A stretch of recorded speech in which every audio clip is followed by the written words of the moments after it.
আপনার এই ছোট্ট অবুজ ছেলেটাই আগামী দিনের শায়েখ আহমদুল্লাহ হবে।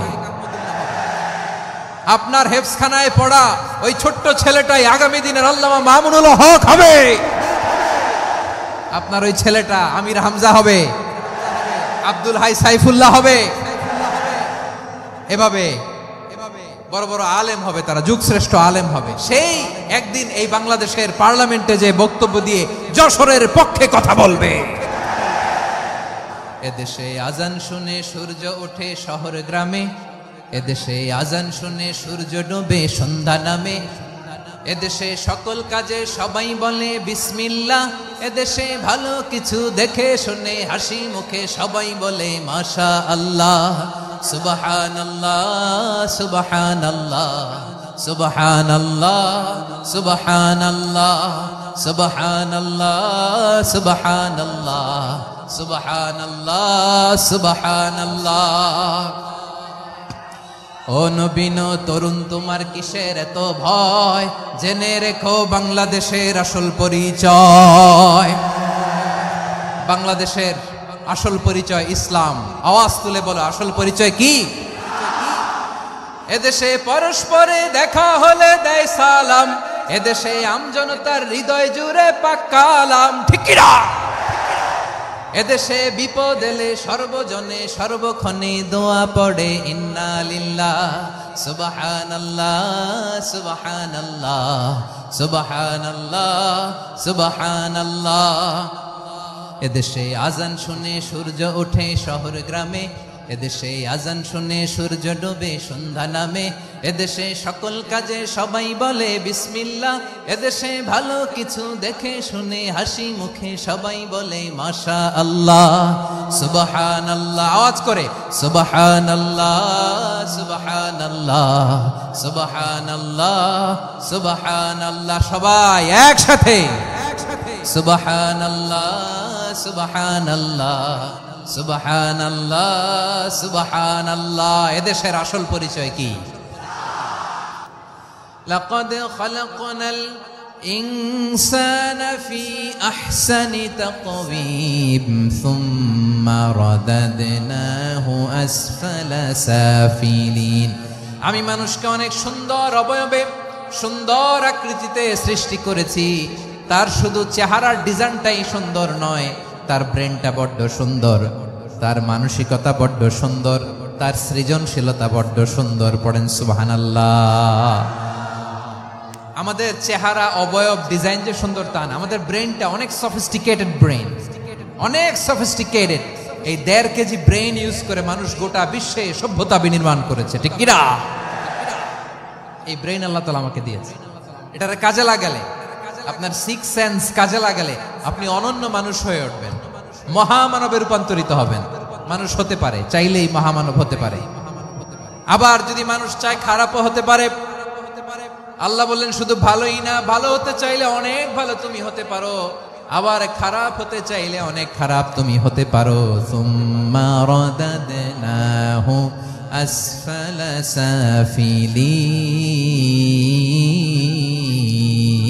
সাফিলিন। খারাপ হলে একেবারে খারাপ হতে পারো, নিকৃষ্ট হলে একেবারে নিকৃষ্ট হতে পারো, ভালো হলেও ভালো হতে পারো। কোন সুবহানাল্লাহ। এবার আওয়াজ করে বলুন, ভালো হতে চাই না খারাপ? শ্রেষ্ঠ না নিকৃষ্ট? মানুষ ভালো হলে মানুষ ফেরেশতার চেয়েও ভালো, মানুষ খারাপ হলে সে পশুর চেয়েও খারাপ। কথা ঠিক কিনা বলেন? ভালো হলে ফেরেশতার চেয়েও ভালো, খারাপ হলে পশুর চেয়েও নিকৃষ্ট। তার মানে শ্রেষ্ঠত্বে মানুষ, শ্রেষ্ঠত্বে ফেরেশতাকে হার মানায়, আর অধপতনে শ্রেষ্ঠত্বে ফেরেশতাকে ছাড়িয়ে যায়, আর অধপতনে পশুকেও হার মানায়। আই রিপিট, আমি আবারও বলছি, মানুষ শ্রেষ্ঠত্বে ফেরেশতাকে ছাড়িয়ে যায়, আর অধপতনে সে পশুকেও হার মানায়। আওয়াজ করে বলতে হবে ঠিক কি না? এটার প্রমাণ কি? মানুষ শ্রেষ্ঠ হইলে যে ফেরেশতার চেয়েও সেরা, তার প্রমাণ কি? আল্লাহ তাআলা বলছেন, ওয়া ইয কুলনা লিল মালাইকাতি ইসজুদু লিআদাম ফাসাজাদু ইল্লা ইবলিস আবা ওয়াস্তাকবারা ওয়া কানা মিনাল কাফিরিন। আল্লাহ বলেন, স্মরণ করো সে সময়ের কথা যখন আমি ফেরেশতাদেরকে বললাম, ও ফেরেশতারা আদমকে সেজদা দাও। সব ফেরেশতারা সম্মান সূচক সেজদা আদমকে দিল। তারা আদমের জন্য সেজদায় লুটিয়ে পড়লো, একজন ছাড়া, তার নাম ইবলিস। আওয়াজ করে বলেন তার নাম কি?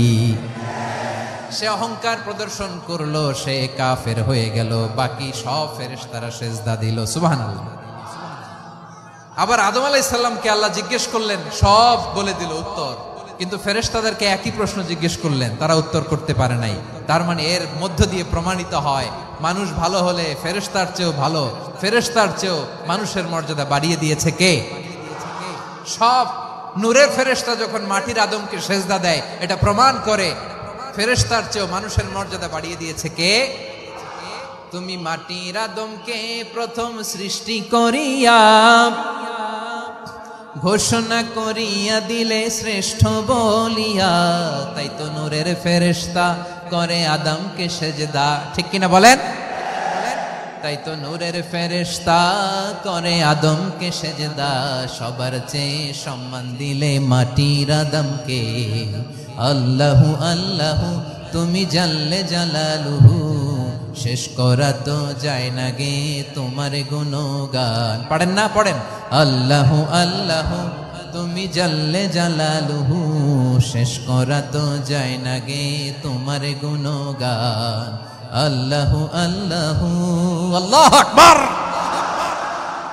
আদমের মর্যাদা বেশি, মানুষের মর্যাদা বেশি, মানুষ শ্রেষ্ঠ তার প্রমাণ নূরের ফেরেশতা মাটির আদমকে সেজদা করে। আওয়াজ করে বলেন ঠিক কিনা? তাহলে মানুষ ভালো হলে ফেরেশতার চেয়ে ভালো। আবার মানুষ যদি খারাপ হয়, সে পশুর চেয়েও খারাপ। অধপতনে পশুত্বকে হার মানায়।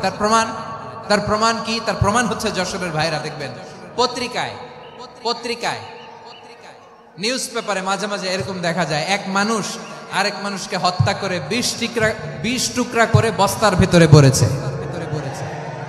আপনারা এই নিউজ পড়েন নাই না? দেখেন নাই? দেখছেন? মানুষ মানুষকে হত্যা করে কয় টুকরা? জোরে বলেন। এখানেই ক্ষান্ত হয় না, আবার কোথায় ভরছে? বস্তার ভেতরে। আচ্ছা, বুঝে থাকলে আওয়াজ করে বলেন, কোনদিন শুনছেন একটা হাতি আর একটা হাতিকে হত্যা করে 20 টুকরা করছে, এরপরে বস্তার ভিতরে ভরছে? হয়েছে? তাহলে দেখেন, মানুষ যদি খারাপ হয় সে পশুকেও হার মানায়। চিল্লায় বলো ঠিক কিনা? এমনও দুশ্চরিত্র মানুষ আছে যার নজর থেকে 6 মাসের ছোট্ট মেয়ে থেকে শুরু করে 80 বছরের বৃদ্ধারাও নিরাপদ নয়। পশুকেও হার মানে। মানুষের ঘর জ্বালিয়ে পুড়ে মেসাকার করে দেয়, জনপদের পর জনপদ জ্বালায় দেয়। এরকম আছে না নাই? বোমা মেরে শহরগুলো উড়িয়ে দেয়। এই যে ইসরায়েল গাজার মধ্যে যে অ্যাটাক করেছে, এরা মসজিদ মানে নাই, মসজিদে বম ফেলেছে। এরা খ্রিস্টানদের চার্চ গির্জা মানে নাই, গির্জায় বম ফেলেছে। পৃথিবীর ইতিহাসে never happened in the history of the world that someone bombed on a hospital, on a ICU center. এমন হাসপাতাল যেখানে আইসিইউর রোগীরা আছে, ওই হাসপাতালের উপরও ইসরায়েলি সৈনিকেরা বোমা মেরেছে। জোরে বলেন ঠিক কিনা? এরা মানুষ? আওয়াজ করে বলেন, এরা মানুষ না। প্রিয় ভাইয়েরা, চোখ কান নাক মুখ থাকলেই মানুষ না। যা সামনে দেখেন এগুলো সব মানুষ না, এগুলো জনসংখ্যা। এগুলো কি? সবাই বলুন, এগুলো কি? বাড়ছে জনসংখ্যা, কমছে মানুষ। বাড়ছে জনসংখ্যা, কমছে। এই দুনিয়া এখন তো আর সেই দুনিয়া নাই, মানুষ নামের মানুষ আছে, দুনিয়া বোঝাই। সেই মানুষের ভিড়ে আমার আসল মানুষ নাই। ঠিক কিনা? আসল মানুষের বড্ড অভাব, আসল মানুষের বড্ড অভাব। আমার ভাইয়েরা, মানুষ খারাপ হলে পশুকেও হার মানায়। আচ্ছা, আওয়াজ করে বলেন, এই যশোরের ছেলেরা দিক তাকাও, আওয়াজ করে বলো, যে ইসরায়েলি সোলজাররা উপর থেকে বোমা মারলো, তারাও মানুষ, তারাও কি? ওরাও রক্তে মাংসে মানুষ, ওদেরও পরিবার আছে। বোমা মেরে যেই মেয়েটাকে তারা অনাথ বানায়, ইয়াতিম বানায়, ও কিন্তু বাসায় ওর মেয়েটাকে রেখে আসছে, ঠিক কিনা বলেন? বম্বিং করে যে বাবাকে মেরে, স্বামীকে মেরে স্ত্রীকে বিধবা বানায়, তারও ঘরে স্ত্রী আছে। উপর থেকে বোম মেরে মানুষ মেরে দিচ্ছে, তারাও মানুষ। 1945 সালের 6ই আগস্ট আমেরিকান সোলজাররা হিরোশিমায় বোম মেরেছে। আমি নিজে দেখে এসেছি জাপানের হিরোশিমাতে। সকাল 8:15 মানুষ কেউ অফিসে যাচ্ছিল, কেউ খেতে খামারে কাজ করতে যাচ্ছিল। লিটল বয় নামে একটা বোম মেরেছে তারা। এই বোমের আঘাতে, পারমাণবিক এই বোমার রেডিয়েশনে আঘাতে, বোম ব্লাস্ট হওয়ার পরে মুহূর্তের মধ্যে 1,40,000 নাই। উপর থেকে যারা মারতেছে এরাও মানুষ, যাদেরকে মারলো তারাও। তার মানে মানুষে মানুষে পার্থক্য আছে না? নেই, মানুষে মানুষে পার্থক্য আছে। নাক কান চোখ মুখ থাকলেই মানুষ নয়। বাড়ছে জনসংখ্যা, কমছে মানুষ, চিল্লায় বলো ঠিক কিনা? তাহলে আমরা বুঝলাম মানুষ ভালো হলে অনেক ভালো, খারাপ হলে অনেক খারাপ। ও আমার কলিজার টুকরা যশোরের ভাইয়েরা, আসুন না 3 দিন ব্যাপী এই তাফসিরুল কোরআনের ঐতিহাসিক প্রোগ্রাম থেকে আমরা সিদ্ধান্ত নেই, আমরা ভালো মানুষ হব নাকি খারাপ মানুষ হব। কলিজা থেকে, প্রাণ থেকে আওয়াজ করে সবাই বলুন, ভালো মানুষ নাকি খারাপ মানুষ? ভালো মানুষ হইতাম। ভালো মানুষ যারা জগৎটাকে এনলাইটেন করবে, যারা এনলাইটেন করবে, যারা সত্যের বীর সেনানী হয়ে দাঁড়াবে, যারা সত্যের পক্ষে কথা বলবে, যারা জালিমের মসনদকে ভেঙে খান খান করে দেবে। এরকম হওয়ার দরকার আছে না নাই? এরকম ভালো মানুষ আমরা হতে চাই কি চাই না?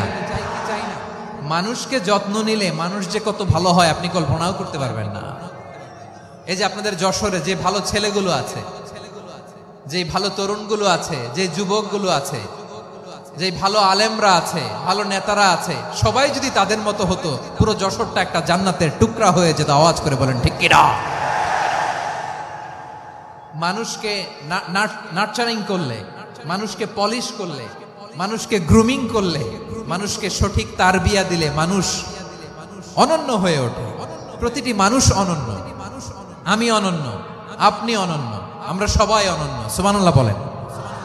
মানুষকে আল্লাহ তাআলা দিয়েছেন অসীম ক্ষমতা, অসীম ক্ষমতা। সুবহানাল্লাহ। একটা মানুষ পারে না এমন কিছু নাই, একটা মানুষ পারে না এমন কিছু নাই। বিশ্বাস করতে হবে, মানুষ যা কল্পনা করতে পারে ওইটা মানুষ করে দেখাতে পারে। যশোরের ভাইয়ের, আই রিপিট, আমি আবারও বলছি, এই চিল্লাচিল্লি করলে আমার এই গুরুত্বপূর্ণ কথা তোমরা মিস করবা, মিস করবা। কপাল পড়া হয়েও না, আওয়াজ করে কপাল পড়া হবে না। আমার দিকে তাকাও। মানুষ মানুষ মানুষ যা কল্পনা করতে পারে সেটা মানুষ করে দেখাতে পারে। তুমি তোমার কল্পনার রাজ্যকে সাজাও, তোমাকে হারাতে পারে এমন কোন শক্তি আল্লাহর জমিনে নাই। তোমার কি শক্তি, কি সম্ভাবনা তুমি জানোই না মিয়া। তুমি এদিকে তাকাও কেন? তোমার রাস্তা তো ওই দূরে। তুমি কোথায় যাবে, আল্লাহ তোমার টেনে কোথায় নিয়ে যাবে তুমি কিছুই জানো না। Plan big, dream big. কল্পনার শক্তিকে বড় করো। মানুষ যা কল্পনা করতে পারে মানুষ তা করে দেখাতে পারে। মানুষের কাছে অসাধ্য কিছু নাই মৃত্যু ছাড়া, এক্সেপ্ট ডেথ। মৃত্যু ছাড়া মানুষ সবকিছুকে জয় করতে পারে। মৃত্যু ছাড়া যে কোনো অসাধ্যকে সাধন করার ক্ষমতা মানুষকে দিয়ে দিয়েছে কে? হারার জন্য তোমার জন্মই হয় নাই, তোমার জন্ম হয়েছে জিতার জন্য, বিজয়ের জন্য তোমার জন্ম। মানুষের শুরুটাই হয় বিজয় দিয়ে। যশোর, আওয়াজ করে বলো, মানুষের শুরু হয় কি দিয়ে? আমরা যখন আমার পিতার পৃষ্ঠদেশে ছিলাম, পিতার পৃষ্ঠদেশ থেকে শুক্রাণু যখন মায়ের গর্ভদেশে যেয়ে পড়ে, কতটা শুক্রাণু ভ্রমণ শুরু করে জানো? 20 কোটি শুক্রাণু। একবার সিমেন আউট হলে সেখানে 20 কোটি শুক্রাণু থাকে, ভ্রমণ শুরু করে। ওই 20 কোটি শুক্রাণুর মধ্যে থেকে তুমি আমি আজকে এক বিকশিত শুক্রাণু মানব রূপে পৃথিবীতে এসেছি। সুবহানাল্লাহ। ওই 20 কোটি শুক্রাণুর প্রতিযোগিতায় সবাইরে পেছনে ফেলে সেদিন আমি সফল হয়েছিলাম, সেদিন আমি বিজয়ী হয়েছিলাম। সেদিন আমি এত ছোট ছিলাম, মাইক্রোস্কোপ দিয়েও আমার অস্তিত্ব পাওয়া যায়। আমি এত তুচ্ছ ছিলাম, নগণ্য ছিলাম, আমার কান ছিল না, আমার চোখ ছিল না, আমার হাত ছিল না, আমার জন্য রিকমেন্ডেশন করার মতো মামু ছিল না, খালা ছিল না, কেউ ছিল না। তারপরেও ওই প্রতিযোগিতায়, ওই কম্পিটিশনে যখন আমারে কেউ হারাতে পারে নাই, আল্লাহর জমিনেও আমারে কেউ হারাতে পারে না। হারার জন্য তোমার জন্মই হয় নাই, তুমি আসছোই জিতার জন্য। সুবহানাল্লাহ। বিশ্বনবী বলেন, আন্নাসু মাআদিন কামাআদিনি যাহাবি ওয়াল ফিদ্দা খিয়ারুহুম ফিল জাহিলিয়াতি খিয়ারুহুম ফিল ইসলাম। Peoples are like mines of gold and silver. সোনার খনি, রূপার খনি, এর চেয়ে বড় খনি হচ্ছে এই মানব সম্পদের খনি। আওয়াজ করে বলেন আল্লাহু আকবার। আল্লাহ তাআলা এই সম্পদ আমাদেরকে দিয়েছে। বিশ্বনবী বলেন, মানুষ হচ্ছে খনির মতো। খিয়ারুহুম ফিল জাহিলিয়াতি খিয়ারুহুম ফিল ইসলাম। জাহিলি যুগে যারা সেরা, ইসলামেও তারা সেরা। ইদা ফাকুহু, যদি তারা বুঝবান হয় তাহলে তাদেরকে সেরা বানায় দিবে কে? তাহলে মানুষের চেয়ে সেরা কেউ হতে পারে? মানুষের চেয়ে অনন্য কেউ হতে পারে? মানুষকে কেউ হারাতে পারে? আওয়াজ করে বলো, তোমাকে কেউ হারাতে পারবে? এই সাহস জাগছে আজকের আলোচনা থেকে। আমি তুমি অনন্য, আমাকে তোমাকে হারায় দেওয়া এত সহজ না, ঠিক কিনা? একটা কথা জীবনের সাথে সেট করে নিতে হবে, আমি জিতি নয় শিখি, আমি কখনো হারি না। জীবনের সাথে সেট করে নাও, জেনজি অফ জেসর, আমি কখনো হারি না, আমি হয় জিতি নয় শিখি। চিল্লায় বলো ঠিক কিনা? আমি কখনো হারি না, আমার হারানো এত সোজা না। কি সাহস জাগছে? বুকে সাহস জাগছে? তাকবীর পড়ো, লিল্লাহে তাকবীর। তাহলে বিশ্বনবী বলেন, নাসু মাআদিন, মানুষ হচ্ছে খনি। এই ধাক্কা ধাক্কি, আমি জানি এগুলো ভালোবাসার ধাক্কা ধাক্কি, এজন্য আমি সহ্য করে নেই। এগুলো যে ভালোবাসার ধাক্কা ধাক্কি, এটা আমরা বুঝি। পৃথিবীর কোন আইন, সিকিউরিটি প্রটোকল দিয়ে এটারে মানানো যাবে না, কারণ এটা তো ভালোবাসা, লাভ। লাভ কোনো আইন কানুন দিয়ে বাধা যায় না, মানানো যায় না, ঠিক কিনা বলো?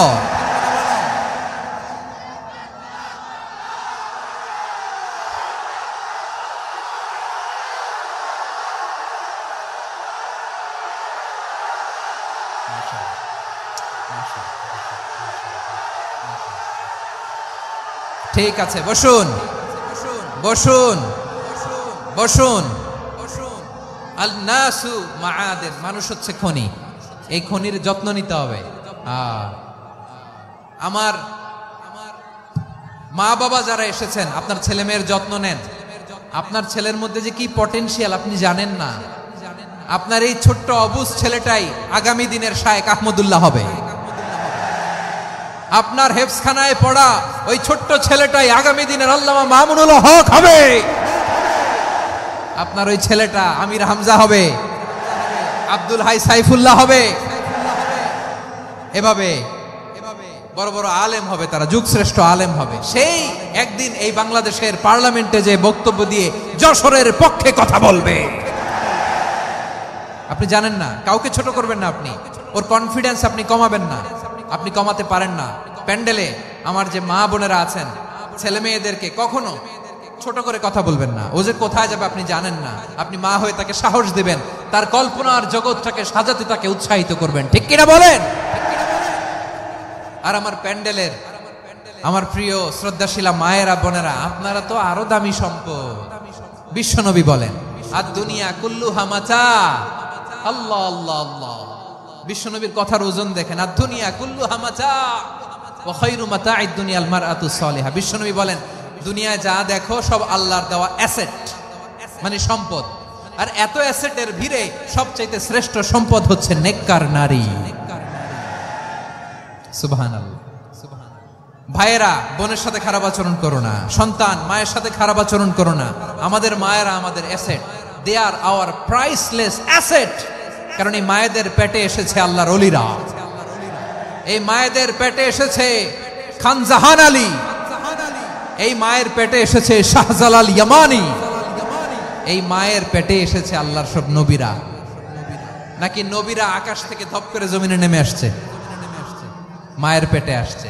এই মায়ের পেটগুলো খনি।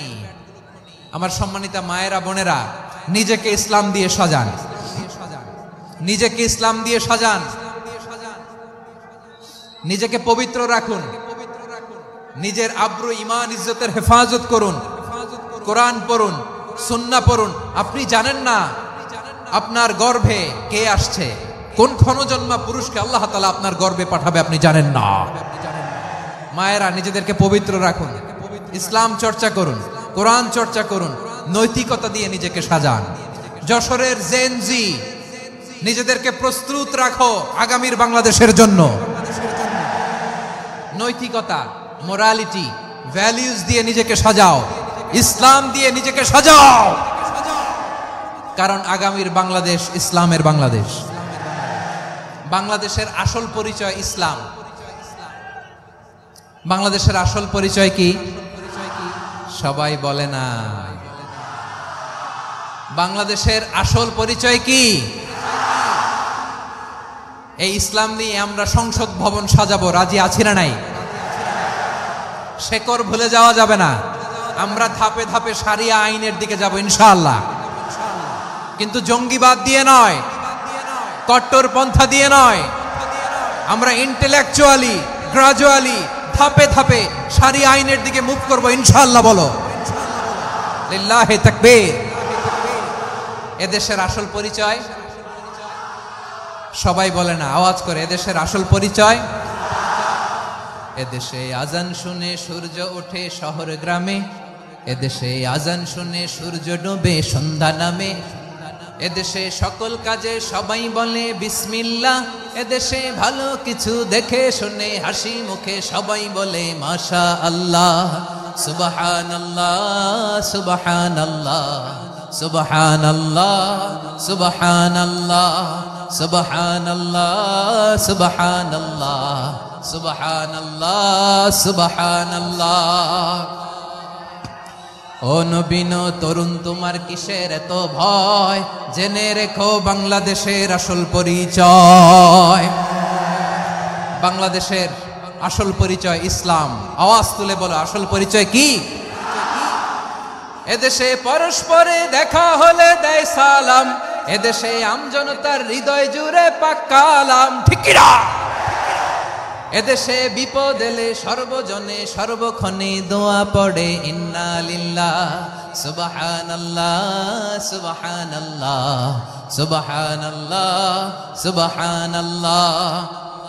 এদেশে আজান শুনে সূর্য ওঠে শহর গ্রামে, এদেশে আজান শুনে সূর্য ডোবে সন্ধ্যা নামে, এদেশে সকল কাজে সবাই বলে বিসমিল্লাহ, এদেশে ভালো কিছু দেখে শুনে হাসি মুখে সবাই বলে মাশা আল্লাহ, সুবহানাল্লাহ। আওয়াজ করে সুবহানাল্লাহ, সুবহানাল্লাহ, সুবহানাল্লাহ, সুবহানাল্লাহ। সবাই একসাথে সুবহানাল্লাহ, সুবহানাল্লাহ, সুবহানাল্লাহ, সুবহানাল্লাহ। এদেশের আসল পরিচয় কি? আওয়াজ করে বলতে ভয় লাগে। এদেশের আসল পরিচয় কি?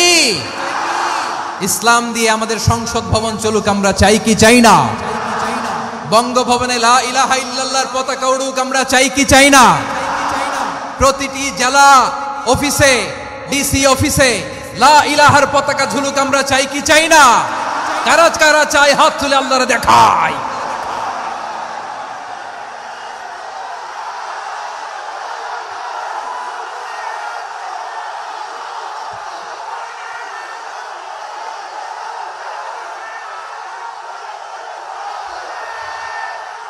মাশাআল্লাহ, মাশাআল্লাহ, মাশাআল্লাহ, মাশাআল্লাহ। যশোর, আওয়াজ করে বলো, ভালো মানুষ না খারাপ মানুষ? বুঝে বলছো তো? মানুষ ভালো হলে যে কত ভালো। এই মানুষকে যত্ন নিলে, মানুষকে মানুষ বানালে যে সে কি হতে পারে শুনবা? হ্যাঁ, নাকি মোনাজাত দিয়ে দিব? শুনবা?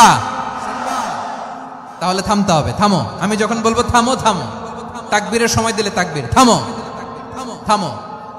মানুষকে যত্ন নিলে, এদিকে এদিকে ড্রোন নামায় ফেলো, হয়েছে ড্রোনের ফুটেজ হয়ে গেছে, এবার ড্রোন নামায় ফেলো, আমার দিকে তাকাও। মানুষকে, তোমরা এদিক সেদিক তাকালে তো গুরুত্বপূর্ণ পয়েন্ট মিস হয়ে যাবে। এদিকে এদিকে, হ্যাঁ মাসি ঠিক আছে, এদিকে। মানুষকে যত্ন নিলে মানুষের মধ্যে যে আল্লাহ কি পটেনশিয়াল রেখেছে। আমি জাপানের দুইটা উদাহরণ দেই। জাপানের এইভাবে এইভাবে হবে, হয় বসো নয় পেছনে, কথা নেই, কথা তো বলাই যাবে না, হারাম কথা বলা আজকে, একেবারে চুপ। আজকের জন্য হারাম করে দিছে আমি, এই কিছু সময়ের জন্য একেবারে নিষিদ্ধ। জাপানের দুইটা উদাহরণ দেই, খেয়াল করে একটু শুনেন, বুঝবেন। আল্লাহ, 2022 সালে জাপানের সাথে জার্মানির খেলা, ফিফা ওয়ার্ল্ড কাপ 2022। এক পক্ষে জাপান, আরেক পক্ষে কোন দেশ? কথা শুনে নাই। এক পক্ষে কোন দেশ, আরেক পক্ষে সবাই, এক পক্ষে আরেক পক্ষে। ওই খেলায় জিতেছিল জাপান, জিতেছিল 22 সালের এই ফিফা ওয়ার্ল্ড কাপে জাপান ফুটবল খেলায় জিতে। As a part of their celebration তারা খেলার পরে পুরো স্টেডিয়ামটারে ক্লিন করে, the fan base of Japan. Lakh lakh মানুষ খেলা দেখতে যায়, তো এত ডাস্টবিনও তো নাই, তো যারা ডাস্টবিনে জায়গা পায় নাই তারা এই যে চকলেটের প্যাকেট, পানির বোতল, চিপসের প্যাকেট তারা এদিকে সেদিকে রেখে দিয়েছে। জাপানের ভক্তরা, জাপানের ফলোয়াররা as a part of their celebration তারা খেলার পরে পুরো স্টেডিয়ামের সব ময়লা আবর্জনা ক্লিন করে তারপরে বিদায় নিয়েছে। তাদেরকে কি ক্লিন করার দায়িত্ব দেয়া হয়েছিল? এই যশোর, জাপানের যে ছেলেরা খেলা দেখতে গেছিল ওদেরকে কি ক্লিন করার দায়িত্ব দিছিল? তারা কি স্টেডিয়ামের পরিচ্ছন্নতা কর্মী? তাদের আকল, তাদের সিক্স সেন্স তাদেরকে বলেছে। ছোটবেলা থেকে জাপান গভর্নমেন্ট ওদেরকে এত পরিচ্ছন্নতা শেখায়, ক্লিনলিনেস অ্যাওয়ারনেস ক্যাম্পেইন করায়। ক্লাসে আমি দেখেছি, ক্লাসে নিজের বেঞ্চ নিজে মুছে, ক্লাসের মাঝখানে একটা সময় দেয়, নিজের টেবিল নিজে মুছে, নিজের ক্লাসরুমটা নিজে পরিষ্কার করে। রাস্তাঘাটে একটা ধুলা নাই, ময়লা নাই, একটা টিস্যু নাই। খেলার পরে গোটা বিশ্বকে তাক লাগিয়ে দিয়েছে। জাপানের ফ্যানরা সবার রেখে যাওয়া গার্বেজ, টিস্যু, বোতল পরিষ্কার করে তারপরে স্টেডিয়াম থেকে বিদায় নিয়েছে। আমরা কেন এমন হইতে পারলাম না? আমরা কেন এমন হইতে পারলাম না? জাপানের যারা এগুলো করছে ওদের 3টা করে চোখ না? চোখ তো 3টা জাপানা লাগো, জাপানা লাগো। হাত তো 4টা, কান তো 6টা। হ্যাঁ, নাকি আমার মতো 2 হাত 2 কানালা মানুষ? চোখে দেখলে ওটা মানুষ না। চিন্তা করছেন? তার মানে জাপানিজদেরকে যে গ্রুমিং করে শিখানোর মাধ্যমে পরিচ্ছন্ন বানানো গেছে। ওরা যেমনি মানুষ, আমরাও মানুষ। আমাদের সন্তানদেরকে শেখালে তারাও পারবে, পারবে কিনা? 2 নম্বর উদাহরণ বলি। চট্টগ্রাম ফেনীতে যারা গিয়েছেন, মেঘনা গোমতী ব্রিজ প্রকল্প নাম শুনছেন? মেঘনা একটা ব্রিজ পার হওয়া লাগে। এই মেঘনা গোমতী, এখানে 3টা ব্রিজ কাঁচপুর সহ, এই 3টা ব্রিজের নির্মাণ কাজ, রেনোভেশনের কাজ দেয়া হয়েছিল জাপানের একটা কোম্পানিকে। কাকে? জাপানের কোম্পানির নির্মাণ শেষে 738 কোটি টাকা বেঁচে গেছিল, এটা গভর্নমেন্টের হাতে দিয়ে তারা বিদায় নিয়েছে। কত টাকা? 738 কোটি টাকা। যত প্রাক্কলিত ব্যয় নির্ধারণ করা হয়েছে সব টাকা সরকার, তৎকালীন সরকার 2019-এর সরকার, কারা ছিল তো জানেন? এই 2019-এর সরকার তাদেরকে দিয়েছে। তারা রিনোভেশন নির্মাণ শেষে 738 কোটি টাকা অতিরিক্ত বেঁচে গেছিল, এটা আবার গভর্নমেন্টের হাতে বুঝাই দিয়ে তারা বিদায় নিচ্ছে। আমরা কেন এমন হইতে পারলাম না? জাপানের ওরাও মানুষ, আমরাও মানুষ। তার মানে মানুষে মানুষে পার্থক্য আছে না নাই? আচ্ছা, জাপানের 2টা উদাহরণ দিলাম, এবার আমার দেশের 2টা উদাহরণ দিব না? বাংলাদেশের 2টা উদাহরণ দিই। 1 নম্বর উদাহরণ, গত সপ্তাহে আপনারা জানেন কক্সবাজার আমার একটা প্রোগ্রাম ছিল, তো হেলিকপ্টারে গিয়েছিলাম। ফেনী জেলা যখন পার হচ্ছি আমি দেখলাম 3টা উইন্ডমিল চিনেন তো? বিশাল পিলার, 3টা 4টা পাখা থাকে। বায়ু বিদ্যুৎ কেন্দ্র, বাংলাদেশের প্রথম বায়ু বিদ্যুৎ কেন্দ্র এটা। মুহুরী প্রজেক্ট বলে ওটার, সম্ভবত মুহুরী প্রজেক্ট। তো সাগরের বাতাসের ঝাপটায় এটা ঘুরে এনার্জি হয়, ইলেকট্রিসিটি উৎপাদন হয়। তো আমি পাইলটকে বললাম, ভাই এগুলো থেকে কেমন ইলেকট্রিসিটি উৎপাদন হয়? কয় হুজুর একটু হয় না। কিছুই হয় না। কিছুই হয় না মানে বলে হুজুর বাংলাদেশে যত উইন্ড মিল আছে এটার পাখা একটাও ঘুরে না। আল্লাহ, বলেন কি? তাহলে যে কোটি কোটি টাকা ব্যয় করে যে উইন্ড মিল, হুজুর ভিতরে ফিটফাট, উপরে ফিটফাট, ভিতরে সদরঘাট। তার মানে কোটি কোটি টাকা দিয়ে এই উইন্ড মিল বানায়, এখানে কিছু নাই। দুর্নীতির আড্ডাখানা, আখড়াখানা বাংলাদেশ, ঠিক কিনা বলেন? হায় রে, জাপানিজরাও মানুষ, আমরাও মানুষ। আমার এক নিকটাত্মীয় সরকারি চাকরিজীবী, উনি আমাকে বললেন, বাংলাদেশের আরেকটা উদাহরণ দেই। উনি আমাকে বললেন যে প্রতি বছর আমাদের অফিসের ফার্নিচার চেঞ্জ করে। বললাম প্রতি বছর ফার্নিচার চেঞ্জ করে কেন? বলে যে ফার্নিচার নতুন পারচেজ করলেই তো ওইখানে টাকা, নতুন কিনতে পারলেই টাকা, নতুন উন্নয়নের সবক শোনাতে পারলেই টাকা। প্রথম আলোর রিপোর্ট, কি আলো? প্রথম আলোর রিপোর্ট, গত 15 বছরে উন্নয়নের নামে লুটপাট হয়েছে প্রায় 3.25 লাখ কোটি টাকা। কার রিপোর্ট? আমাদের বানানো কথা। প্রথম আলোর রিপোর্ট। গত 15 বছরে কারা ছিল জানেন তো? হ্যাঁ, শুধু ওনাদেরকেই দোষ দিয়ে লাভ নাই। স্বাধীনতার পর থেকে শুধু শাসকের হাত বদল হয়েছে, আমরা কিছু পাই নাই, ঠিক কিনা বলেন? শুধু ওনাদের দোষ দিয়ে কি লাভ? একদল খাইছে, আরেক দল খাওয়ার জন্য রেডি হয়ে আছে। আমরা এরকম চাই না। আমরা চাই স্বাধীন সার্বভৌম বাংলাদেশ। আমরা চাই দুর্নীতিমুক্ত বাংলাদেশ। আমি নিউজটা যে কতবার পড়লাম, এটা কি সম্ভব? 3.25 লাখ কোটি টাকা লুটপাট, মানে লুটপাট করতে করতে এদেশের জনগণকে ফুটপাতে বসায় দিচ্ছে। প্রিয় ভাইয়েরা, জাপানের মানুষও মানুষ, আমরাও মানুষ। সিদ্ধান্ত আপনার, কোন মানুষ হবেন, ভালো মানুষ না খারাপ মানুষ? আজকের আলোচনার বিষয় হচ্ছে মানব সম্পদের উন্নয়ন, human resource development. It's a process to increase the capacity of knowledge, skill, capacity of the people of a country. একটা দেশের মানুষের জ্ঞান, তাদের দক্ষতা কি করে বাড়ানো যায়, বাড়িয়ে দেশের উন্নয়ন করানো যায়, এটাই হচ্ছে মানব সম্পদ উন্নয়নের মূল কথা। তাহলে মানব সম্পদ হচ্ছে একটা দেশের সবচাইতে শক্তিশালী পুঁজি। প্রাকৃতিক সম্পদ, খনিজ সম্পদের চেয়েও দামি হচ্ছে মানব সম্পদ। আমার প্রিয় যশোর, প্রাকৃতিক সম্পদ, খনিজ সম্পদের চেয়ে দামি সম্পদ কি সম্পদ? আল্লাহ তাআলা দয়া করে আমাদেরকে এই মানব সম্পদ দিয়েছেন। আসুন আমাদের এই মানুষগুলোকে আমরা সোনার মানুষ বানাই।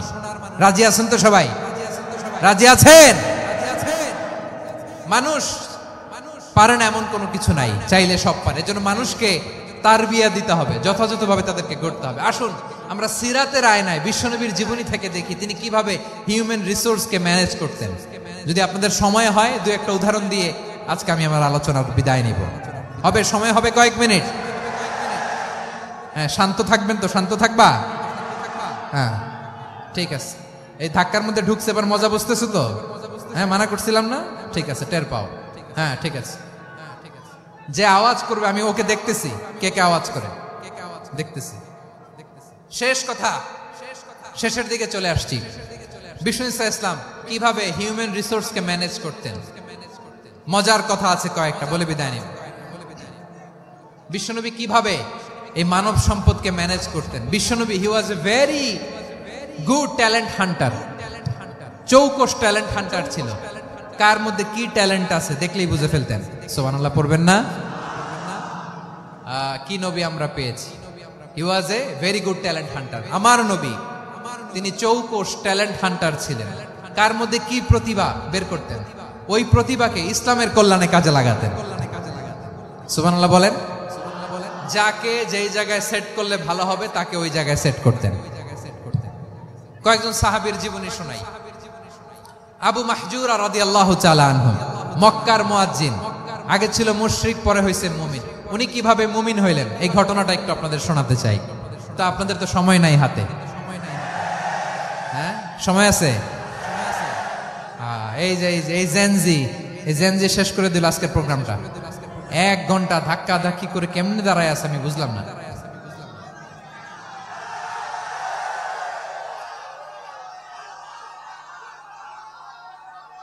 না, তাকবির না, চুপ করতে হবে। What I need, you stop. Just shut up. চুপ। হ্যাঁ, ঠিক আছে, এভাবে। আবু মাহজুরা রাদিয়াল্লাহু তাআলা আনহু কিভাবে মুসলিম হলেন, আওয়াজ করে শুনেন। হুনাইনের যুদ্ধ, 8ম হিজরি, বিষ্ণু ইসলাম হুনাইনের যুদ্ধ শেষে ফিরতেছেন। পথিমধ্যে বেলাল রাদিয়াল্লাহু তাআলা আনহু, এই যে আবার কথা, আই রে আল্লাহ রে, এখানে ধাক্কা থাকি কেন? চলে যাও, পেছনে যাও, যাও পেছনে যাও। কি আজীব তামাশা! যেখানে যায় এখানে ধাক্কা ধাক্কি, মারামারি, গায়ের উপরে, কাঁধের উপরে, শাউটিং। অনেক গুরুত্বপূর্ণ কথা পয়েন্ট করে নিয়ে আসে যে বলবো, এই শাউট করার কারণে প্রোগ্রামটাই নষ্ট করে দেয়। আসছে আমরা ভালোবাসা দেখাইতে, প্রোগ্রামটাই শেষ করে দিয়ে চলে যায়। স্টপ। আবার কথা বল, স্টপ। হুনাইনের যুদ্ধে, 8ম হিজরি। কত হিজরি? সবাই বলেন না একটু, কত হিজরি? 8ম হিজরিতে হুনাইনের যুদ্ধে রাসূল সাল্লাল্লাহু আলাইহি ওয়াসাল্লাম ফিরে আসতেছেন মদিনায়। পথিমধ্যে বেলাল রাদিয়াল্লাহু তাআলা আনহু আযান দিচ্ছেন। কি দিচ্ছেন? তো পাশে ছিল মুশরিকদের একটা পল্লী, কিছু মুশরিক তরুণ, কিছু অমুসলিম কিশোর, তারা আযানকে ব্যঙ্গ করতেছে। আমাদের বাংলায় মুখ ভেঙ্গানো বলে আর কি। বেলাল রাদিয়াল্লাহু তাআলা আনহু আযান দিচ্ছেন, ওই বাচ্চাগুলো মুশরিক, তো ওরা আযানকে ব্যঙ্গ করতেছে, বিকৃতি করে ওরাও আযান দিচ্ছে। উদ্দেশ্য হচ্ছে আযানকে নিয়ে ঠাট্টা করা। উদ্দেশ্য কি? ঠাট্টা করা। ব্যাপারটা মনে কষ্ট পাওয়ার মতো ব্যাপার না? কিন্তু বিশ্বনবী ওইখানে দেখেন কি খুঁজলেন। বিশ্বনবী খেয়াল করলেন অমুসলিম কিশোরদের মধ্য থেকে একটা কিশোরের গলাটা বড় দরাজ গলা, কণ্ঠটা বড় সুন্দর। খেয়াল করে দেখলেন যে কিছু কিশোর বেলালের আযানকে ব্যঙ্গ করে, বিকৃতি করে, কিন্তু একজনের কণ্ঠ দেখতে পাচ্ছেন না এত দূরে, কিন্তু কণ্ঠটা বড় সুন্দর, দরাজ গলা। বিশ্বনবী সাহাবীদেরকে বললেন, ধরো এগুলারে, ধরো। সবগুলারে ধরে বিশ্বনবীর সামনে আনা হলো। ওরা হাঁটু গেড়ে বসলো। বিশ্বনবী বললেন, তোমাদের মধ্যে কে যেন ব্যঙ্গ করে আযান দিচ্ছিল, তার গলাটা বড় উঁচু, গলার বেসটা বড় মজবুত, মেলোডিয়াস, সুমধুর কণ্ঠ। কে? আবু মাহজুরা বলে, আমার বন্ধুরা সবাই আমার দিকে আঙ্গুল দেখায়, আমি পড়ে গেছি বিপদে। রাসূল সাল্লাল্লাহু আলাইহি ওয়াসাল্লাম বাকি অমুসলিম তরুণদেরকে ছেড়ে দিলেন, বললেন তোমরা যাও। এবার আবু মাহজুরারে পাইছে। আবু মাহজুরার চুলের মধ্যে হাত দিলেন বিশ্বনবী, মাথায় হাত দিয়ে বললেন, এবার আযান দাও দেখি। আবু মাহজুরা বলে, আমি তো আযান দিতে জানি না, কারণ আমি তো বেলালেরটা শুইনা দিছি, আমার তো মুখস্থ নাই, আমি তো আযান দিতে জানি না। বিশ্বনবী বললেন, জানো না? তাহলে আসো, আমি তোমারে শিখাই দেই। সুবহানাল্লাহ পড়েন। আবু মাহজুরা হাঁটু গেড়ে বসে, বিশ্বনবীর মোবারক হাত আবু মাহজুরার চুলের মধ্যে। বিশ্বনবী আযানের মুআল্লিম আবু মাহজুরাকে বলতেছে, ঠিক আছে তোমারে শিখাই দিচ্ছি, আমি যা যা বলবো আমার সাথে সাথে বলো, পারবা? আবু মাহজুরা বলে, পারবো। বিশ্বনবী আযান দিচ্ছেন, মাথায় হাত দিয়ে আল্লাহু আকবার,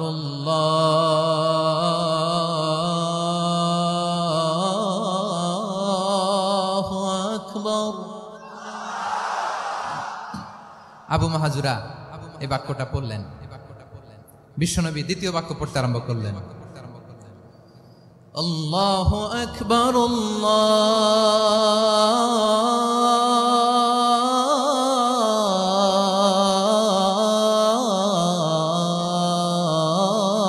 আল্লাহু আকবার।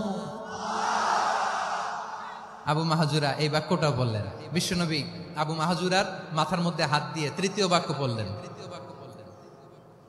আশহাদু আল্লা ইলাহা ইল্লাল্লাহ,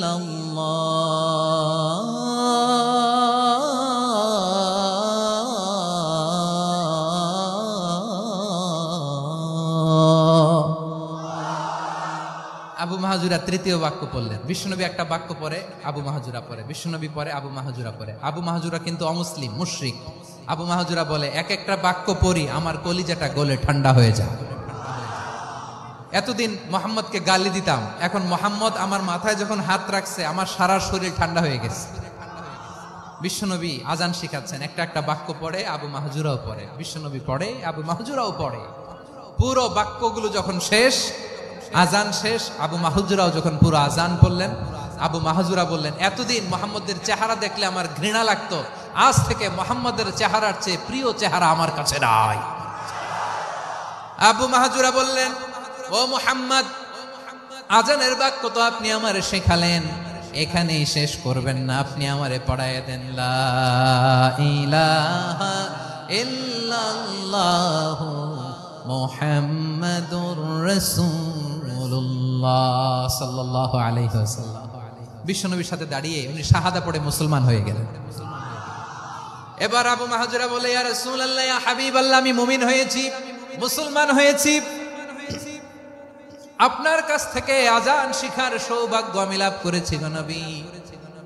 আমার কণ্ঠের বড় তারিফ করেছেন আপনি, আমার আজানকে আপনি পছন্দ করেছেন। একটা জিনিস আপনার কাছে চাই, আপনি আমাকে মক্কার মসজিদুল হারামের মুয়াজ্জিন হিসেবে অ্যাপয়েন্ট করে দেন।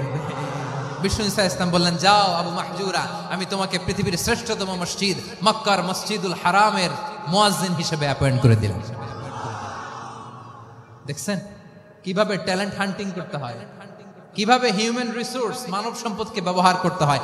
আসছিল আজানকে ভেঙাইতে, আসছিল কেন?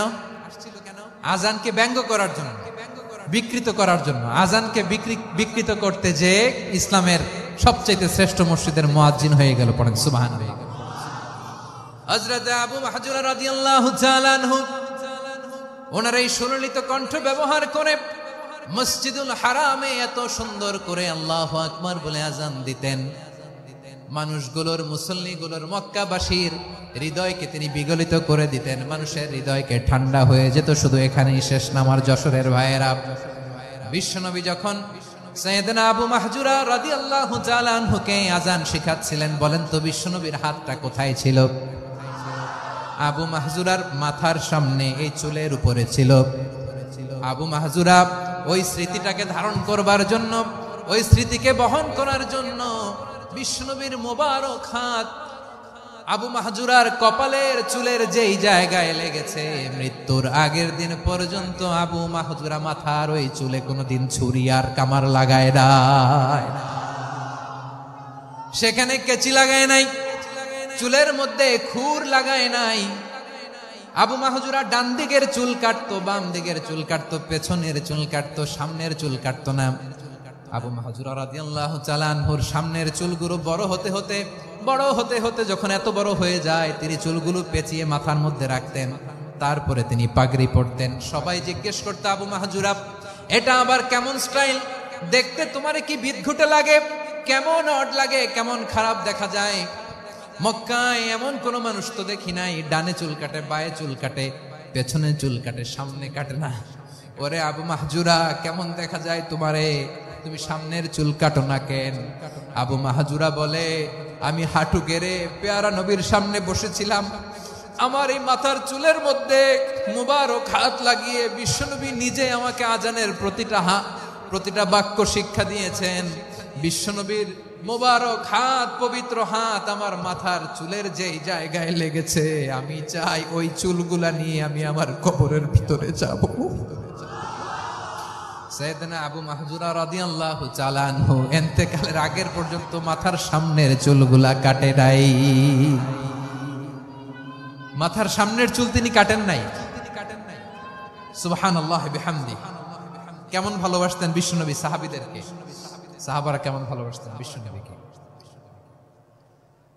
সামনের চুলগুলো বড় হতে হতে এত বড় ছিল, পেঁচিয়ে রেখে পাগড়ি পরতেন, কাটতেন না। নবীর হাত লেগেছিল। সুবহানাল্লাহ পড়েন। তাহলে what is the lesson? Moral of the story কি? মোরাল অফ দ্য স্টোরি হচ্ছে, আসছিল আজানকে ব্যঙ্গ করার জন্য, বিকৃত করার জন্য, হয়ে গেল মসজিদুল হারামের মুয়াজ্জিন। দেখেন বিশ্বনবী একটা খারাপ সিচুয়েশনের মধ্যে থেকে কি ভালো জিনিস বের করে আনলেন। আমি যে শুরুতে বলেছি কিভাবে তিনি হিউম্যান রিসোর্সকে ডেভেলপ করেছেন, ম্যানেজ করেছেন। তিনি যে চৌকস ট্যালেন্ট হান্টার ছিল, দেখেন সবার মধ্যে থেকে এর বাছাই করে মুয়াজ্জিন বানাই দিয়েছেন। সুবহানাল্লাহ পড়েন। তার মানে এই না সবাইরে ধরে ধরে উনি মুয়াজ্জিন বানাইছেন। যার যেই ট্যালেন্ট আছে তাকে ওই কাজে অ্যাসাইন করেছেন। যার যেই প্রতিভা আছে তার প্রতিভাকে ইসলামের কাজে লাগিয়েছেন। সুবহানাল্লাহ পড়েন। যায়েদ বিন সাবিত রাদিয়াল্লাহু তাআলা আনহু, নাম শুনেছেন?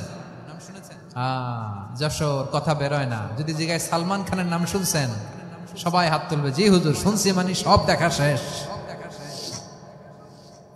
সালমান খান, আমির খান, অমুক খান, সব খান মুখস্থ, কিন্তু যায়েদ বিন সাবিতের নাম মুখস্থ নাই মুসলমানদের।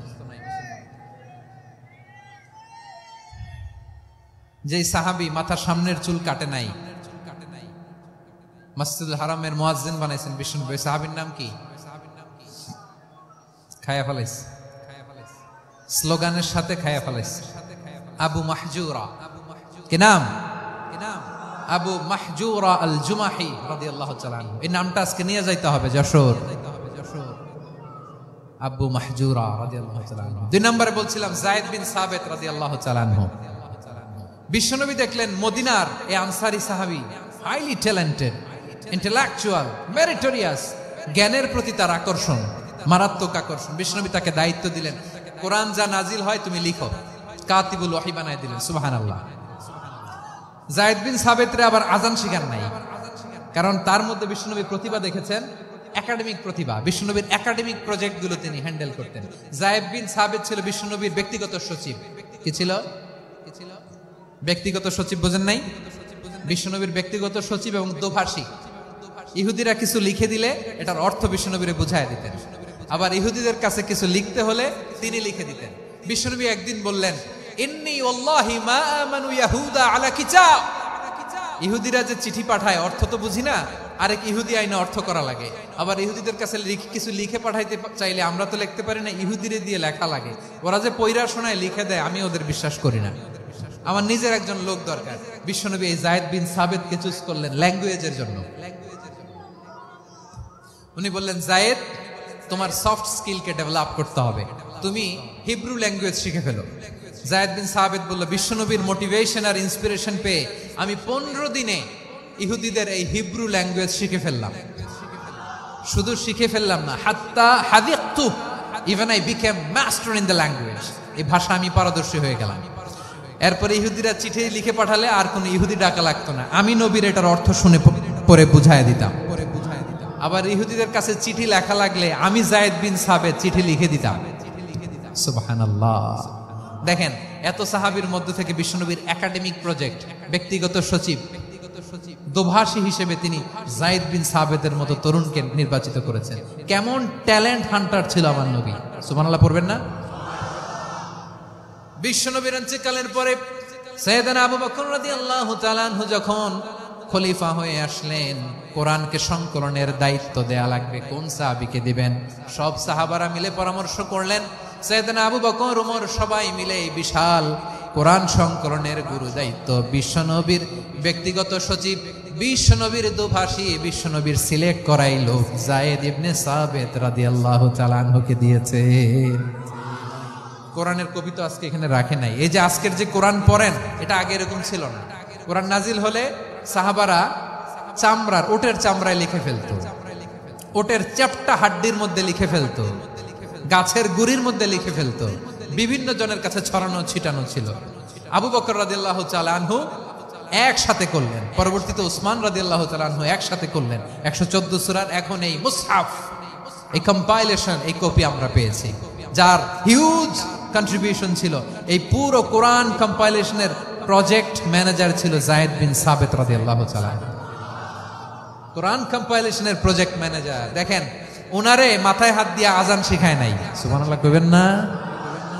তাহলে প্রথম সাহাবী আবু মাহজুরাকে মুয়াজ্জিন বানাইলেন, যায়েদ বিন সাবিতকে ব্যক্তিগত সচিব আর দোভাষী বানালেন, মুসআব ইবনে উমাইর রাদিয়াল্লাহু তাআলা আনহুকে ইসলামের প্রথম অ্যাম্বাসেডর বানালেন। তাহলে তৃতীয় নাম্বার একজন সাহাবীর নাম বলছি, মুসআব ইবনে উমাইর। মুসআব কি নাম? নামটা কেমন লাগে? এই কয়েকজনের ভাল লাগে, বাকিদের ভাল লাগে না?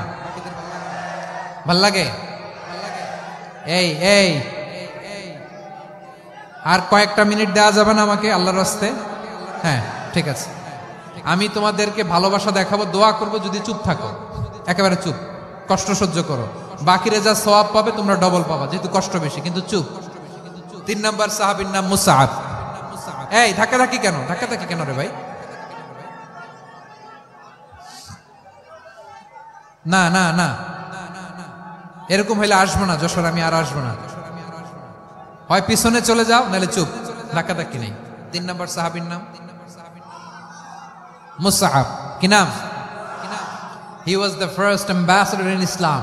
ইসলামের প্রথম ডিপ্লোম্যাট, প্রথম কূটনৈতিক, ইসলামের প্রথম কূটনৈতিক, ইসলামের প্রথম ডিপ্লোম্যাট, প্রথম অ্যাম্বাসেডর মুসআব ইবনে উমাইর। মক্কার তরুণ যুবক, উনি পারফিউম লাগাইলে মানুষ দেখলেই বুঝতো এটা মুসআব লাগাইছে। এমন ড্যাশিং ফেসের ছিল, এমন স্মার্ট ড্যাশিং ফেস, এমন পার্সোনালিটির মানুষ ছিল মুসআব রাদিয়াল্লাহু তাআলা। কারণ যিনি ইসলামের স্পোকম্যান হবেন, মুখপাত্র হবেন, তার স্মার্ট হওয়ার দরকার আছে না নাই? আকাবার প্রথম শপথ যখন হলো, তাদের সাথে বিষ্ণু ঈসা ইসলাম মদিনাতে একজন মুখপাত্র পাঠালেন, ডিপ্লোম্যাটকে পাঠালেন, অ্যাম্বাসেডর অফ ইসলাম। তিনি হচ্ছেন মুসআব ইবনে উমাইর। পড়েন সুবহানাল্লাহ। বিশ্বনবী দেখলেন সে অনেক স্মার্ট, তার ডেডিকেশন আছে, সিনসিয়ারিটি আছে, এবং মদিনায় যে আউস খাজরাজ গোত্রের নেতাদের সাথে ডিল করতে হবে, ইহুদিদের সাথে ডিল করতে হবে, ওখানে একজন পাক্কা জানু খেলোয়াড়ের দরকার আছে না নাই? মুসআব ইবনে উমাইর রাদিয়াল্লাহু তাআলা আনহু, ওনাকে বিষ্ণু ঈসা ইসলাম চুজ করলেন। এবং বিষ্ণু ঈসা ইসলামের এই চুজিংটা, এই সিলেকশনটা এত সুন্দর ছিল, তিনি মদিনাতে যে বিশ্বনবী আসার আগেই মদিনার জমিনকে তিনি উর্বর করে ফেলছেন। প্রতিটা ঘরে ঘরে কালিমার দাওয়াত তিনি পৌঁছায় দিয়েছেন। জুমার বিধান নাজিল হয়েছে, কিন্তু মক্কায় পরিবেশ নাই জুমা পালনের। বিষ্ণু ঈসা ইসলাম একজনকে দিয়ে খবর পাঠালেন, যাও মদিনায় মুসাবকে যে বলো, মুসাব তো আমার শিক্ষক, আমার স্পোকম্যান, মদিনাতে যেন তারা জুমা কায়েম করে। বিশ্বনবীর আগেই মুসাব মদিনার মুসলিমদেরকে নিয়ে মদিনায় প্রথম জুমা কায়েম করে ফেলছে। কোন সুবহানাল্লাহ। ডিপ্লোম্যাটদের কেমন হইতে হয়, অ্যাম্বাসেডারের কেমন হইতে হয়, মুসআব রাদিয়াল্লাহু তাআলা আনহুর কাছ থেকে শিখে নাও। মুসআব নামটা কেমন লাগে? যশোর যাদের সন্তান হবে, ছেলে সন্তান, আমার রাস্তায় পাইলে সবাই জিজ্ঞেস করে, হুজুর একটা নাম দেন, আমার ছেলে হবে। যশোরবাসীর জন্য আমি একটা নাম দিয়ে দিলাম, নাম রাখতে হবে মুসআব। কি নাম? নামটা যাদের ভাল লাগে, ছেলে সন্তান অনাগত আসবে, মনে চাইলে নাম রেখে দিবেন মুসআব রাদিয়াল্লাহু তাআলা আনহুর নামে মুসআব। তাহলে মুসআব রাদিয়াল্লাহু তাআলা আনহুকে বিশ্বনবী ল্যাঙ্গুয়েজ শিখান নাই, সফট স্কিল শিখান নাই। যায়েদ রাদিয়াল্লাহু, তিনি হিব্রু ল্যাঙ্গুয়েজ শিখেছেন, সুরিয়ানি শিখেছেন, কিন্তু মুসআবকে তিনি বানিয়েছেন the spokesman of Islam, the first diplomat, the ambassador of Islam. সুবহানাল্লাহ পড়বেন না? আব্দুল্লাহ ইবনে আব্বাস রাদিয়াল্লাহু তাআলা আনহু, বিশ্বনবীর কাজিন, চাচাতো ভাই। আবার মাইমুনা রাদিয়াল্লাহু তাআলা আনহু, মাইমুনা নবীর স্ত্রী, তিনি ছিলেন আব্দুল্লাহর আপন খালা। তো নবীর বউ যদি ওনার খালা হয়, নবী তার কি? বুঝে নাই, নবী তার কি? খালু। তাহলে সম্পর্ক অনেক গভীর, কাজিন আবার খালু, ছোট্ট মানুষ, তাই রাতে মাঝে মাঝে ঘরে থাকতো। বিশ্বনবী দেখলেন আব্দুল্লাহ যেহেতু আমার ঘরে ঢুকতে পারে, আব্দুল্লাহরে এই উম্মতের বড় শিক্ষাবিদ বানাইতে হবে। কথা বোঝে নাই? আব্দুল্লাহকে কি বানাইতে হবে? শিক্ষাবিদ, এডুকেটর অফ দিস উম্মাহ, এই উম্মার শিক্ষাবিদ বানাইতে হবে। তাই আব্দুল্লাহ ইবনে আব্বাসকে বিশ্বনবী হাতে কলমে শিক্ষা দিয়েছেন। আহারে, আর এরপরে যে কি ভাষা আসবে তোমাদের জন্য আমার মুখ থেকে আমি নিজেও জানি না, আমি নিজেও জানি না। 1 ঘন্টা যাবত ধাক্কা ধাক্কি মারামারি। তো আসতে বলছে কে তোমাকে? পেছনে চলে যাও, জায়গা না পেলে পুরো প্রোগ্রামটাই নষ্ট করে দেব।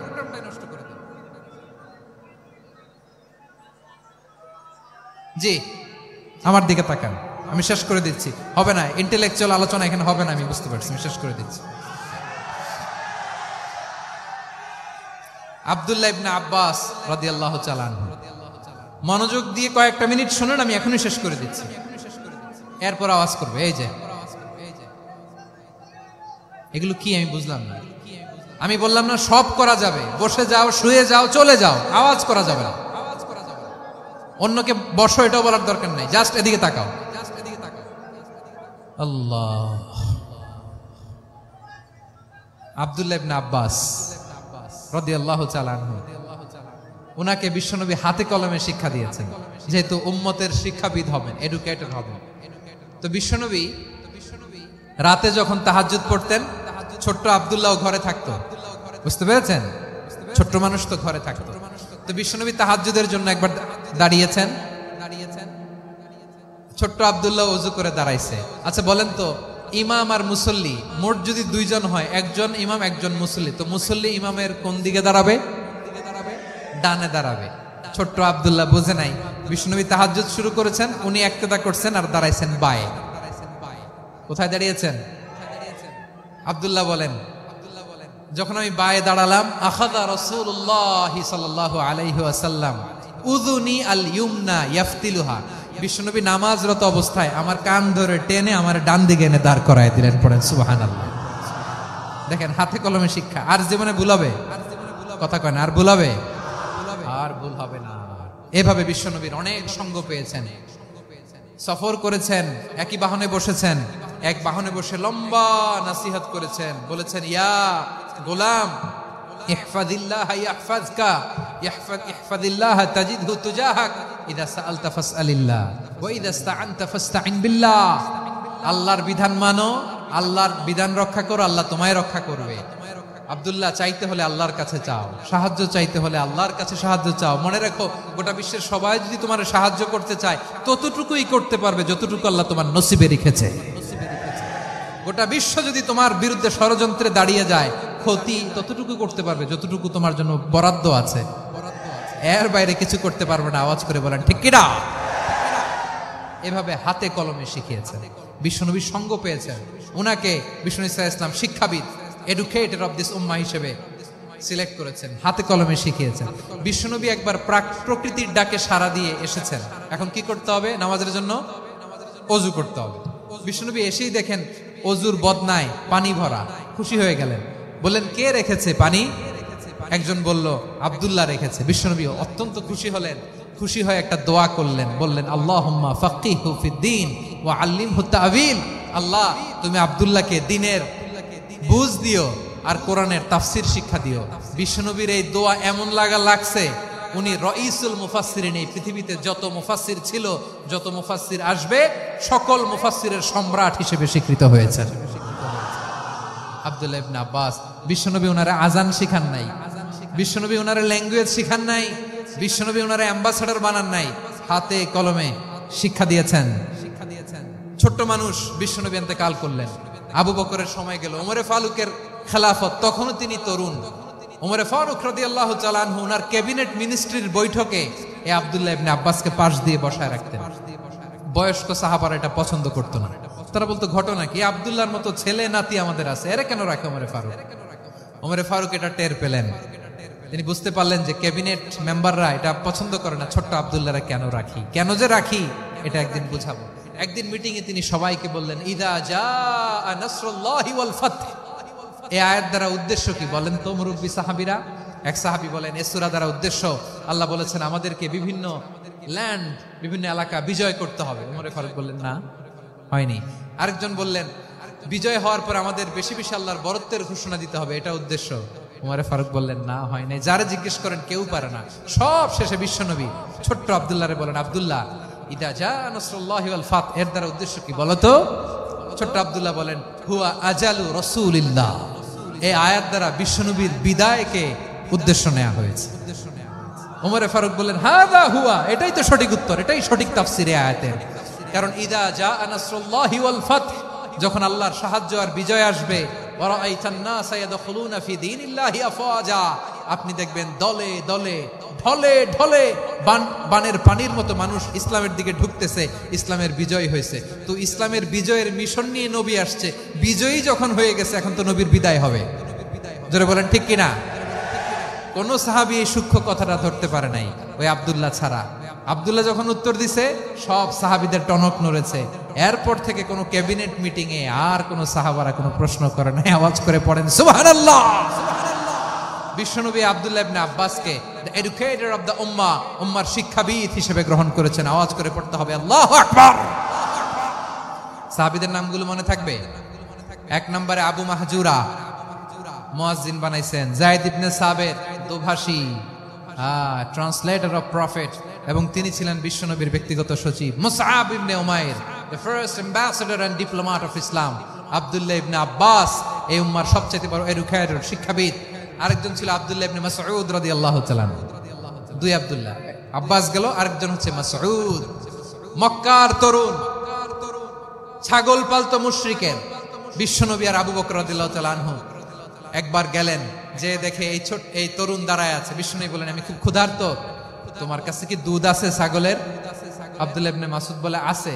ওয়ালাকিন আনা মুতামান, যে দুধ আছে এটা আমানতের, আমি দিতে পারবো না। বিশ্বনবী এইটা শুনেই তারা টার্গেট করে ফেলছে।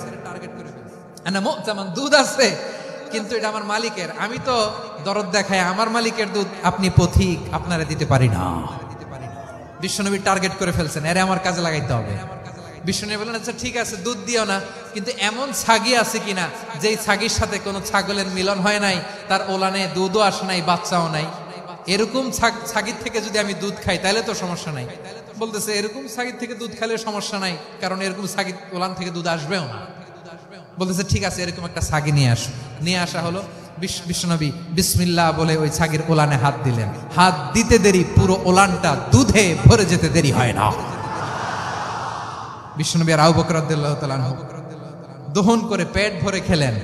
এই দৃশ্য আব্দুল্লাহ ইবনে মাসউদের হৃদয়ে দাগ কাটলো। এই মুজিজা দেখে তিনি বললেন, আশহাদু আল্লা ইলাহা ইল্লাল্লাহ ওয়া আশহাদু আন্না মুহাম্মাদুর রাসূলুল্লাহ।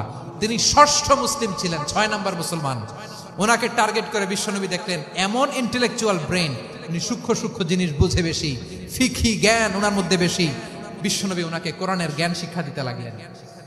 উনি বিশ্বনবী সবার কাছে কোরআন শোনায়, কিন্তু বিশ্বনবী নিজে আব্দুল্লাহ ইবনে মাসউদের কাছ থেকে কোরআন শুনতো। বিশ্বনবী একবার বললেন, ইকরা আলাইয়া ইয়া মাসউদ। ইবনে মাসউদ, একবার শোনাও তো কোরআন দেখি। আব্দুল্লাহ ইবনে মাসউদ বলে, আকরাউ আলাইকা ওয়া আলাইকা উনজিল। নবী, আপনার উপর কোরআন নাজিল হয় আর আমি আপনার সামনে কোরআন পড়ব। বিশ্বনবী বললেন, ইন্নী উহিব্বু আন আসমাআহু মিন গায়রি। আমি নিজে পড়তে যেমনি ভালোবাসি, অন্যে পড়ুক আমি শুনবো, এটাও আমি ভালোবাসি। সূরা নিসা তিনি তেলাওয়াত করে শুনিয়েছেন। এমন সূক্ষ্ম সূক্ষ্ম বিষয় বিশ্বনবী উনাকে ধরিয়ে দিয়েছেন। উনি হয়ে গিয়েছেন, আব্দুল্লাহ ইবনে আব্বাস হয়েছেন রাইসুল মুফাসসিরিন, উই হয়ে গিয়েছেন ফাকিহুল উম্মাহ। উনার চাইতে বড় ফকি এই পৃথিবী আর দেখবে না। চিল্লায় বলেন সুবহানাল্লাহ। উনি বলতেন, ওয়াল্লাহি ওয়াল্লাহি ইল্লাযী লা ইলাহা গায়রু মা উনজিলাত সূরাতুন ইল্লা ওয়া আনা আ'লামু আইনা উনজিলাত ওয়া ফীমা উনজিলাত। বিশ্বনবী এমন ভাবে কোরআনের দার্স আমাকে দিয়েছেন, কোরআনে যত সূরা নাজিল হয়েছে, যেখানে নাজিল হোক না কেন আমি জানি এটা কোথায় নাজিল হয়েছে এবং কোন প্রেক্ষাপটে নাজিল হয়েছে। এমন একটা সূরা নাই যে সূরার কোথায় নাজিল হয়েছে আমি মাসুদের জানা নাই, কোন প্রেক্ষাপটে নাজিল হয়েছে আমার জানা নাই। এরকম ঘটবে না। চিল্লায় বলেন আল্লাহু আকবার। এই আব্দুল্লাহ ইবনে মাসউদ রাদিয়াল্লাহু তাআলা ওমর ফারুকের সময় কুফার চিফ জাস্টিস ছিলেন। কুফা নগরীর চিফ জাস্টিস। চিফ জাস্টিস বুঝেন নাই? বিচারপতি। কি ছিলেন? সবাই বলে নাই কি ছিলেন? বিচারপতি ছিলেন। এবং ওনার যে ফিকহি জ্ঞানের ধারা, এটাই আলকামা, ইব্রাহিম আন-নাখাই, হাম্মাদ ইবনে সুলাইমান হয়ে ইমাম আবু হানিফা পর্যন্ত পৌঁছেছে।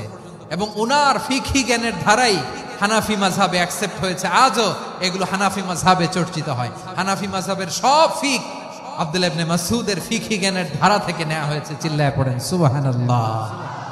তাহলে উনাকে বিশ্বনবী বানিয়েছেন জুরিস্ট, আইনবিদ, ফকিহ। উনারে আজান শিখান নাই। হিউম্যান রিসোর্স ডেভেলপমেন্ট কিভাবে করবেন, মানব সম্পদের উন্নয়ন কিভাবে করতে হয়, কিভাবে যার যেখানে প্রতিভা কাজে লাগাতে হয় উনি দেখিয়েছেন। সুবহানাল্লাহ পড়বেন না? খালিদ বিন ওয়ালিদ নাম শুনছেন? কে কে শোনেন নাই হাত তোলেন। কি ছিলেন? বীর যোদ্ধা ছিলেন খালিদ বিন ওয়ালিদ। কিন্তু তিনি ইসলাম ধর্ম গ্রহণ করেছেন অনেক দেরিতে, 8ম হিজরিতে।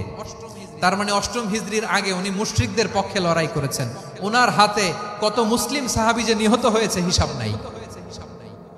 বিষ্ণুনবী টার্গেট করে রাখছে, তুমি আমাদের মুসলিমদের এত ক্ষতি করলা, তুমি যখন মুসলমান হবা তোমার দিয়ে আমি এমন কাম করামু যে এটা আর কেউ করতে পারবে না। সুবহানাল্লাহ নাই? যশোর ক্লান্ত হয়ে গেছে।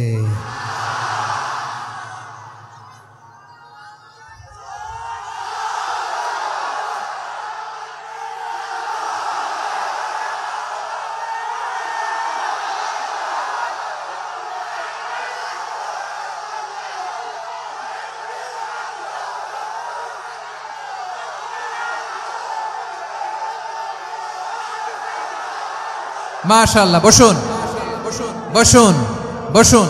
খালিদ বিন ওয়ালিদ রাদিয়াল্লাহু তাআলা আনহু 8ম হিজরিতে মুসলিম হয়েছেন, মক্কা বিজয়ের আগে। তো মক্কা বিজয়ের আগে যখন মুসলিম হয়েছেন, এর আগে কি করছেন? কাফিরদের সাথে যুদ্ধ করেছেন।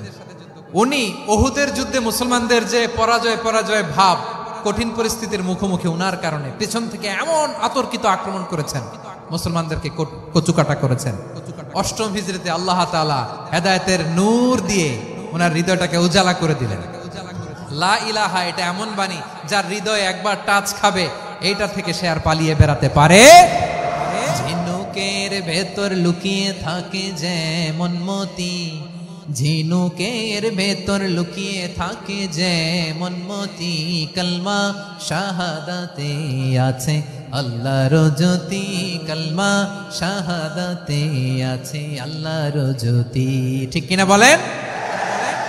মক্কা বিজয়ের আগে মুসলিম হলেন, হওয়ার পরে বিশ্বনবীর টার্গেট ফুলফিল হলো। ওই যে টার্গেট করে রেখেছেন আর দোয়া করেছেন, খালিদ বিন ওয়ালিদ যদি মুসলিম হয় তাকে আমি মিলিটারি চিফ বানাবো। ওনাকে আজান শিখান নাই, ওনারে কান ধইরা নামাজের এই মাথা থেকে ওই মাথা আনান নাই, ফিকহি কোরআনের সূক্ষ্ম তাফসীর ওনারে শিখান নাই, অ্যাম্বাসেডর বানান নাই। বিষ্ণু ইসলাম উনাকে সামরিক অভিযানে প্রেরণ করেছেন। সামরিক অভিযানে তিনি প্রেরণ করেছেন। উনার জীবদ্দশায় উনার নেতৃত্বে যতগুলো যুদ্ধ হয়েছে, একটা যুদ্ধেও তিনি পরাজয় বরণ করেন না। ওমরে ফারুকের সময়কালে তিনি চিফ অফ মুসলিম মিলিটারি, মানে মুসলিম সেনাপতি হয়েছেন। যশোর, আওয়াজ করো, ঠিক কিনা বলো? সেনাপতি, মুসলিম সেনাপতি। তাহলে কিভাবে হিউম্যান রিসোর্স ব্যবহার করতে হয় গোটা বিশ্ব আমার নবীর কাছ থেকে শিখে নাও। খালিদ বিন ওয়ালিদ, ওনাকে বিশ্বনবী একটা উপাধি দিয়েছেন। উপাধিটা হচ্ছে সাইফুল্লাহিল মাসলুল, আল্লাহর নাঙ্গা তরবারি, আল্লাহর খোলা তরবারি, দ্য ওপেন সোর্ড অফ আল্লাহ। খালিদ বিন ওয়ালিদ মুসলিম সেনাপতি। হাসান বিন সাবেত, নাম শুনছেন? দেখি উনি কি ছিল বলেন? রাসূলের সভা কবি, কালচারাল হিজিমনিকে ডিফিট করার জন্য। উনি ভালো অস্ত্র চালানো জানতেন না, ওই কাজে উনি যেতেন না। উনার ছিল কাব্য প্রতিভা। কাব্য প্রতিভা, কাফিররা কবিতা দিয়ে নবীকে গালি দিত। বিশ্বনবী বলতেন, ইয়া হাসান আজিব আন রাসূলিল্লাহ, তুমি নবীর হয়ে কাফেরদের এই কথাগুলোর জবাব দাও। বিশ্বনবীর একটা মিম্বার ছিল। বিশ্বনবীর মিম্বারের পাশাপাশি মসজিদে নববীতে এই হাসান বিন সাবেতের জন্য বিশ্বনবী একটা স্পেশাল মিম্বার বানিয়ে দিয়েছেন। এখান থেকে তুমি জবাব দাও। এবং বিশ্বনবী বলেছেন, আল্লাহুম্মা আইয়িদহু বিরূহিল কুদুস, আল্লাহ হাসান আমার পক্ষে জবাব দেয়, তুমি জিব্রাইল মারফত তাকে সাহায্য পাঠাইয়া দিও। রাসূল সাল্লাল্লাহু আলাইহি ওয়াসাল্লামের সভা কবি, the poet of the prophet, নবীর কবি। উনি কবিতা দিয়ে, এমন উচ্চাঙ্গের ভাষায় কবিতা দিয়ে তিনি জবাব দিতেন, কাফিরদের গা শিহরে যেত, তাদের হৃদয়ে আগুন ধরে যেত। তাহলে এরকম কবিরও দরকার আছে না নাই? এখন যাকে আল্লাহ দিছে কাব্য প্রতিভা, এরা যদি আপনি যুদ্ধের ময়দানে পাঠান হবে? যারে দিছে সুরেলা গলা, এরা যদি অ্যাম্বাসেডর বানান হবে না। হাসান বিন সাবিত ছিলেন বিষ্ণু ইসলামের কবি। হুযায়ফা ইবনুল ইয়ামান বিশ্বনবীর গোয়েন্দা বিভাগের প্রধান। কিসের প্রধান? হুযায়ফা ইবনুল ইয়ামান, ওনার ছিল ডিটেকটিভ মাইন্ড। ডিটেকটিভ মাইন্ড, গোয়েন্দা বিভাগের প্রধান। এবং উনি হচ্ছেন সাহিবু সিররি রাসূলিল্লাহ, রাসূল সাল্লাল্লাহু আলাইহি ওয়াসাল্লামের গোপন তথ্যের ধারক বাহক। নবীর যেই কথা কেউ জানে না, সব হুযায়ফার পেটের ভিতরে ছিল। সুবহানাল্লাহ পড়েন। মদিনার যত ইহুদিদের একটা লিস্ট ছিল, এই লিস্ট শুধু দুইজন জানতো, বিশ্বনবী আর হুযায়ফা। সুবহানাল্লাহ পড়বেন না? তাহলে ওনাকে কোন দায়িত্ব দিছে? কোন বিভাগ? যশোর, আওয়াজ করো, কোন বিভাগ? গোয়েন্দা বিভাগের হেড ছিল। খন্দকের যুদ্ধে প্রচন্ড আজকের মতো শৈত্য প্রবাহ, মাটি খনন করতে করতে সাহাবীদের পেটে ক্ষুধা নাই, দাঁড়াইতে পারে না নামাজের জন্য, এত ক্লান্ত, ক্ষুধা, ক্লান্ত, শ্রান্ত। বিশ্বনবী বললেন, কে আছো?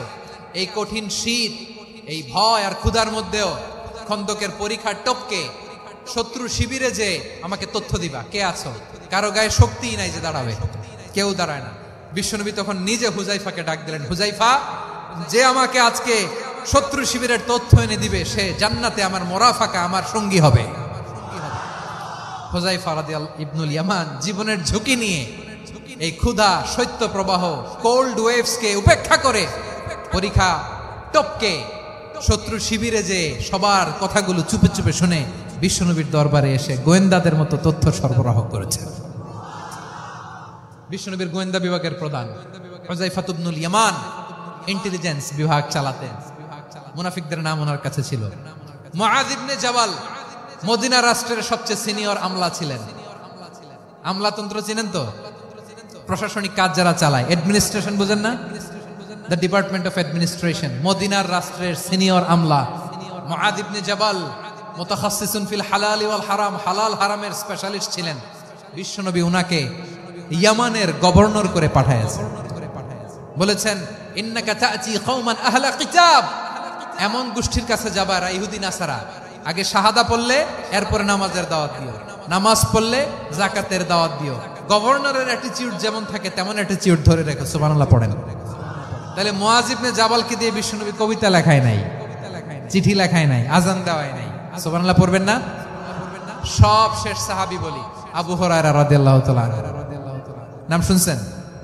বিড়ালের বাবা। কি করতেন? খালি হাদিস মুখস্থ করতেন। উনি বলতেন, আলজামু রাসূলুল্লাহ আলা মিলই বাতনি, আমার শুধু পেটের ক্ষুধার বন্দোবস্ত হইলে আমি নবীর সঙ্গ ছাড়তাম না। আমার আনসার সাহাবারা ক্ষেত খামারের কাজ করতো, আমার মুহাজির সাহাবারা ব্যবসা করতো, আর আমি নবীর সাথে সাথে থাকতাম। শুধু সকাল বিকাল দুই বেলা যদি আমার খাবারের বন্দোবস্ত হয়, আমি আর নবীর লক ছাড়ি না। সুবহানাল্লাহ কইবেন না? 5374টা হাদিস তিনি বর্ণনা করেছেন। সবচেয়ে বেশি হাদিস বর্ণনাকারী সাহাবী। হাদিস প্রিজার্ভেশনের কাজে বিশ্বনবী ওনাকে কাজে লাগিয়েছেন। উনি একদিন বলেন, ইয়া রাসূলুল্লাহ আসমাউ মিনকা কাসীরান ফালা আহফাজু, নবী অনেক কথা শুনি আমার মনে থাকে না। বিশ্বনবী বললেন, তাই? উবসুত রিদাক, তোমার চাদরটা বিছাও। আবু হুরায়রা বিছালেন, বিশ্বনবী হাত বুলায় দিলেন, এরপরে অনেক হাদিস বর্ণনা করলেন। আবু হুরায়রা বলে, তারপর থেকে বিশ্বনবী যাই বর্ণনা করে আমি শুনি আর একটাও ভুলি না। কোন সুবহানাল্লাহ। বিশ্বনবী ওনাকে হাদিস প্রিজার্ভেশন, নবীর এই যে লক্ষ্য হাদিস প্রিজার্ভেশনের এই দায়িত্ব দিয়েছেন সাইয়েদনা আবু হুরায়রা রাদিয়াল্লাহু তাআলা আনহুকে। প্রিয় ভাইরা, তাহলে 10 জন সাহাবীর কথা যে বললাম, আপনারা কি খেয়াল করেছেন কত বড় ট্যালেন্ট হান্টার, চৌকস ট্যালেন্ট হান্টার ছিল আমার নবী। এক একজনের এক এক ট্যালেন্ট, এক এক কাজে অ্যাসাইন করেছেন, এক একজনকে এক এক দায়িত্ব দিয়েছেন, এক একজনের প্রতিভাকে এক একভাবে বিকশিত হওয়ার সুযোগ দিয়েছেন। আওয়াজ করে বলেন ঠিক কি না? এখন আমার পর্দার আড়ালে আমার মায়েরা বলবে, এতগুলো পুরুষ সাহাবীর কথা বললো, নারী সাহাবীরা কি কিছু করে নাই? হ্যাঁ, একজন নারী সাহাবীর কথা বলে মোনাজাত হবে, দোয়া ছাড়া কেউ যাব না। রুফাইদা আল আসলামিয়া রাদিয়াল্লাহু তাআলা আনহা, ওনার বাবার নাম সাআদ আল আসলামি। বিশ্বনবী কি খেয়াল করলেন দেখেন, সাআদ ছিল মদিনার বড় ডাক্তার। এই নারী সাহাবী রুফাইদা বাবার কাছ থেকে চিকিৎসা বিদ্যা শিখেছেন। যখন শিখছে, বিশ্বনবী দেখলেন আমার তো প্রতি সপ্তাহে সপ্তাহে যুদ্ধে আহত সাহাবীদের সেবা দিবে কে? বিশ্বনবী রুফাইদাকে বললেন, রুফাইদা তুমি মসজিদে নববীর পাশে একটা মেডিকেল ক্যাম্প করো। এই যে সাকিনা আদ্দিন মেডিকেলের আমার ছাত্রী বন্ধুরা শুনে রাখো, তোমাদের আইকন হচ্ছে এই রুফাইদা আল আসলামিয়া। বিশ্বনবীর ডিরেকশন অনুযায়ী তিনি মসজিদে নববীর পাশে একটা মেডিকেল ক্যাম্প করলেন এবং আহত সাহাবাদের চিকিৎসা উনি ওনার টিম নিয়ে দিতেন। বিশ্বনবীর পরামর্শে উনি আনসারি এবং মুহাজির মহিলা সাহাবীদেরকে নিয়ে একটা স্পেশাল মেডিকেল টিম গঠন করলেন। খায়বার যুদ্ধে 7ম হিজরিতে যখন বিশ্বনবী যায়, উনি ওনার টিম নিয়ে আসলেন, বললেন, ইয়া রাসূলুল্লাহ আমরা তো তলোয়ার চালাতে পারি না, আমরা তো তীর মারতে পারি না, আপনি যদি অনুমতি দেন খায়বার অভিযানে আমি আমার টিম নিয়ে মেডিকেল টিমের সেবাটা সার্ভিসটা দিতে চাই। পড়েন সুবহানাল্লাহ। বিশ্বনবী অনুমতি দিলেন, যোদ্ধা সাহাবীদের সাথে রুফাইদা আল আসলামিয়া উনিও মেডিকেল টিম নিয়ে অগ্রসর হলেন। খায়বারের প্রতিটা আহত ইনজুর্ড সাহাবী যারা ইনজুরির শিকার হয়েছেন সবাই রুফাইদা আল আসলামিয়ার এই মেডিকেল ক্যাম্প থেকে চিকিৎসা সহায়তা পেয়েছেন। সুবহানাল্লাহ পড়েন। দেখেন কিভাবে বিশ্বনবী ট্যালেন্ট বাছাই করতেন। আপনি অবাক হবেন, বাহরাইনের মেডিকেল ইউনিভার্সিটিতে রুফাইদা আল আসলামিয়া মেডিকেল প্রাইজ অ্যাওয়ার্ড প্রতি বছর দেয়া হয়। যদি 8 দিনের এই মেডিকেল আমার বোনেরা যদি জেনে থাকো জানো, না হলে নতুন করে জানো, সার্চ দিও রুফাইদা আল ইসলামিয়া মেডিকেল অ্যাওয়ার্ড বাহরাইনের ইউনিভার্সিটিতে দেওয়া হয়। প্রিয় ভাইয়েরা, তাহলে আলোচনার সামারি আমরা করি। বিশ্বনবী যার যেখানে ট্যালেন্ট তাকে ওইখানে কাজে লাগাতেন। আওয়াজ করে বলেন ঠিক কিনা? এবার একটা ইন্টারভিউ হবে, আওয়াজ করে বলেন আবু মাহজুরাকে বিশ্বনবী কি বানাইছেন? হ্যাঁ, ভুলে গেছেন? সামনের চুলে হাত দিয়ে বিশ্বনবী কি সুন্দর গলায় আজান শিখালেন। মুয়াজ্জিন যায়েদ বিন সাবিতকে একাডেমিক প্রজেক্টের দায়িত্ব দিয়েছেন, তিনি ছিলেন বিশ্বনবীর দোভাষী ব্যক্তিগত সচিব। মুসআব ইবনে Umair the first ambassador of Islam, Abdullah ইবনে আব্বাস উম্মার বড় শিক্ষাবিদ মুফাসসির, আব্দুল্লাহ ইবনে মাসউদ ছিলেন জুরিস্ট। কি ছিলেন? জুরিস্ট ছিলেন, এই উম্মার সবচেয়ে বড় জুরিস্ট। খালিদ বিন ওয়ালিদ সেনাপ্রধান। হাসান বিন সাবিত ছিলেন বিশ্বনবীর সভাকবি। কি ছিলেন? বিশ্বনবীর সভাকবি ছিলেন। এরপরে হুযায়ফা ইবনুল ইয়ামান কি ছিলেন? গোয়েন্দা বিভাগের প্রধান। মুআয ইবনে জাবাল কি ছিলেন? সিনিয়র আমলা, ইয়ামানের গভর্নর। আবু হুরায়রা রাদিয়াল্লাহু তাআলা আনহু হাদিস প্রিজার্ভেশনের কাজ করেছেন। আর আমাদের রুফাইদা আল ইসলামিয়া রাদিয়াল্লাহু তাআলা আনহা কি ছিলেন? নার্স ছিলেন, নার্স হয়ে মেডিকেল সেবা দিয়েছেন। প্রিয় ভাইরা, পুরো আলোচনার যদি সামারি করি তাহলে বিশ্বনবী যেভাবে হিউম্যান রিসোর্সকে ম্যানেজ করেছেন, যার যেখানে প্রতিভা কাজে লাগিয়েছেন, আমরাও যদি করি আমাদের বাংলাদেশের চিত্র আমরা পাল্টে দিতে পারবো। আমরা শুরুতে শুনেছি মানুষের আছে অসীম সম্ভাবনা, প্রতিটা মানুষ অনন্য, যত্ন নিলে, যথাযথ পরিচর্যা করলে মানুষ বিশ্ব জয় করতে পারে। ঠিক কিনা? আমাদের হাফেজে কোরআনের সামনে দাঁড়াতে পারে এমন কোন হাফেজে কোরআন আল্লাহর জমিনে জন্ম হয় না। গোটা বিশ্ব কাঁপিয়ে তারা সেরা, আমাদের ক্রিকেটাররা সেরা, আমাদের তৈরি পোশাক শিল্প সেরা। এরকম অনেক অনেক সেরা জিনিস আছে, আমরা এগুলোর নার্চারিং করতে পারি নাই, পরিচর্যা করতে পারি নাই, সঠিক তারবিয়াতের অভাব।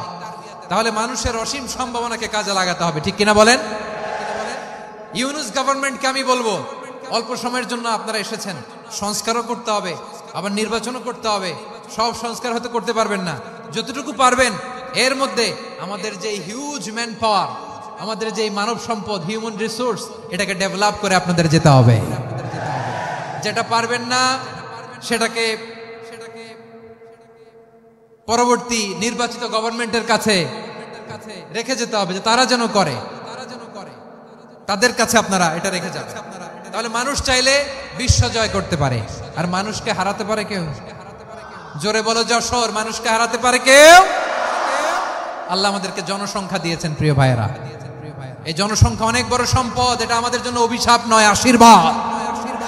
আমাদের জনসংখ্যাকে যদি আমরা জনশক্তিতে রূপান্তর করতে পারি, আজকে বাংলাদেশ যে অবস্থানে দাঁড়িয়ে আছে, বাংলাদেশ তার 20 গুণ উন্নতির শিখরে চলে যাবে। চিল্লায় বলো ঠিক কিনা?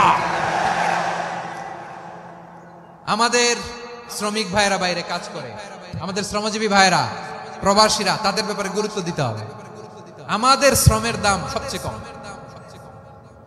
কম। তারা এম্বাসিতে গুরুত্ব পায় না, এয়ারপোর্টে গুরুত্ব পায় না। এই সরকার অবশ্য তাদেরকে অনেক গুরুত্ব দিচ্ছে।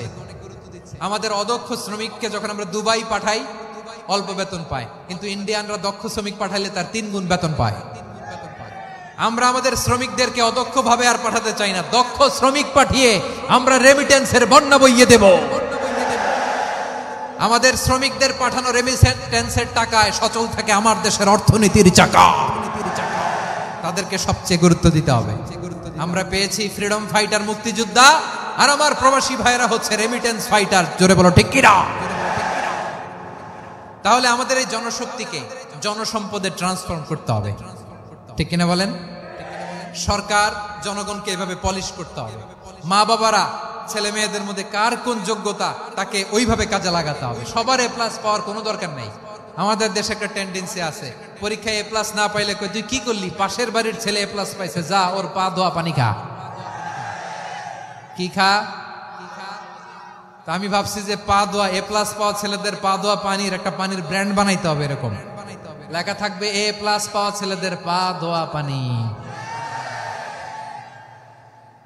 খাওয়া নাই, এগুলার খাওয়া নাই। ওরে আল্লাহ এ প্লাস পাওয়ার জন্য বানাইছে, আর আপনার ছেলেকে এই এ প্লাস গুলারে নিয়ন্ত্রণ করার জন্য আল্লাহ বানাইছে। ওকে দিয়ে আল্লাহ কি করবে আপনি জানেনই না। একটা এ প্লাস, একটা এ গ্রেড একটা মানুষের জীবনকে ঠিক করে দিতে পারে না। আপনার ছেলেকে আল্লাহ অন্যদিকে যোগ্যতা দিয়েছে।